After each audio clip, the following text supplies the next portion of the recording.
Triple heater 5 is located on the back of your arm, 2 thumbs width below the wrist.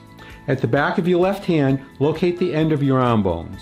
That is the bumps at the end of the forearm bones, the radius and the ulnar. Now find the center spot between them.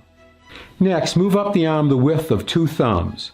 Press into the space between the radius and the ulnar bones and find a spot that is sensitive, sore, tender, or painful. That is triple heater 5. Activate triple heater 5 by rubbing the area quickly 5 times, take a break for a count of 5, and repeat 4 more times. It might look like this.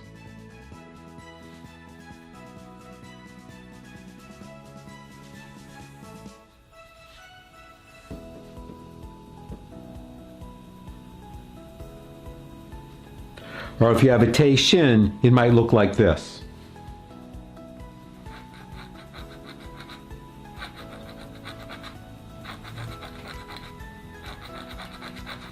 Now find and activate triple heater 5 on your right hand.